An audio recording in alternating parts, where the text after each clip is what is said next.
अल्लाह रब्बुल इज्जत कलाम पाक अपने मुक़द्दस परचम और अपनी तलवार की कसम खाता हूँ, इस नीले आसमान और इस दरखेज जमीन को गवाह बनाता हूँ कि जाल बिछाने वालों और जालिमों को अल्लाह की मदद से नीज़ तो नाबूद करके दम लूंगा।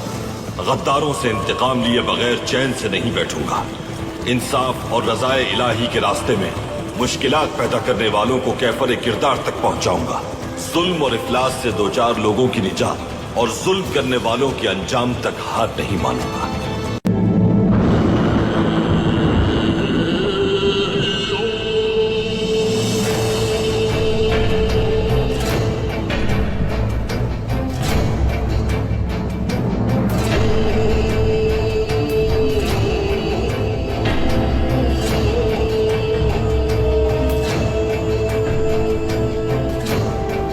अल्लाह का बहुत शुक्र है कि आप जिंदा और सही सलामत हैं।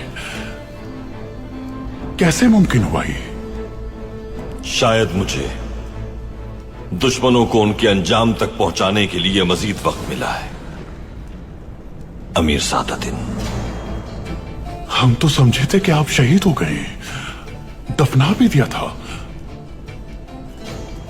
जिस शख्स को आपने दफनाया था वो मेरे लिए जाल बिछाने वालों में शामिल था।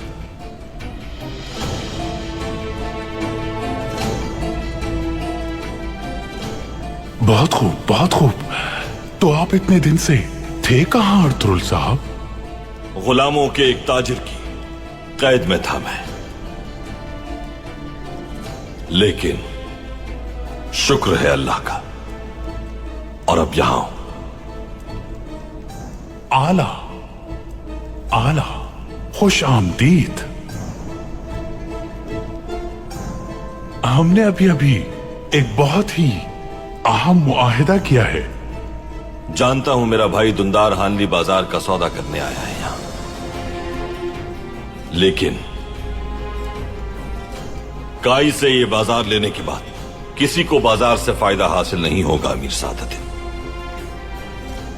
इसी वजह से इस मुआहिदे की मेरी नजर में जर्रा बराबर भी अहमियत नहीं।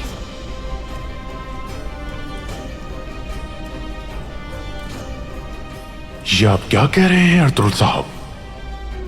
दुंदार साहब काई कबीले की मोहर लगा चुके हैं मुआहिदे पर, वो भी गवाहान की मौजूदगी में। सरदार बहादुर कीमत भी अदा कर चुके हैं इसकी।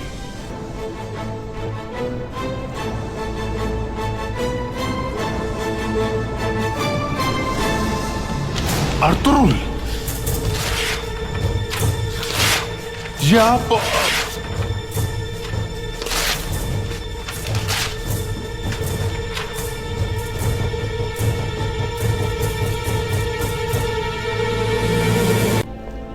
भाई,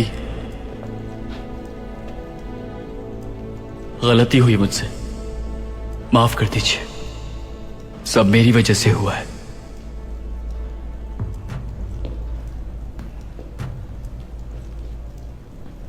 अपने खौफ की वजह से।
रात के अंधेरे से दिन का उजाला निकालने वाले अल्लाह के नाम से आगाज करता हूं जो रहमान और रहीम है। लुटेरों के मसले का मालूम हुआ मुझे, ये सब शैतान मलून के चेले हैं। आपको परेशान होने की जरूरत नहीं, उनकी साजिशों से बिल्कुल गुमराह ना हो। इस सरजमीन पर आपकी मेहनत और आपकी ईमानदारी से हम सब ने मिलकर शैतानों के सब मंसूबे खाक में मिलाए हैं और अल्लाह ने चाहा तो कारोबार में बरकत होगी। सरदार आला के तौर पर मेरा वादा है कि तमाम लुटेरे जल्द हमारी गिरफ्त में होंगे। इंशाअल्लाह। इंशाअल्लाह इंशाअल्लाह ऐसा ही होगा। इंशाअल्लाह। सुल्तान मुअज्जम और मैं आपका सरदार आला आपके साथ हूं। आप तहम्मुल और एतमाद के साथ कारोबार जारी रखें।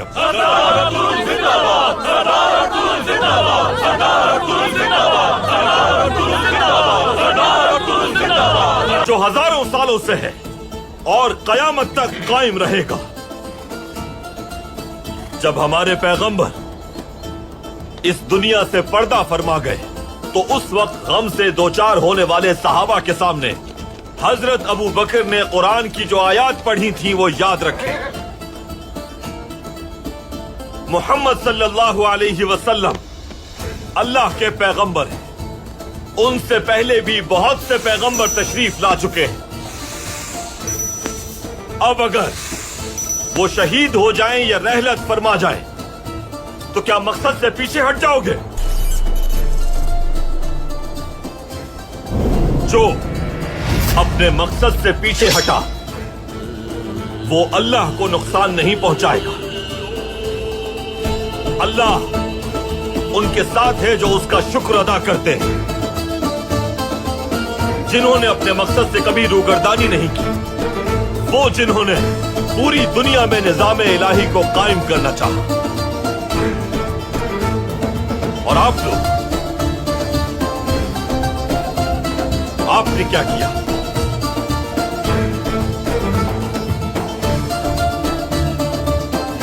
सब जान ले।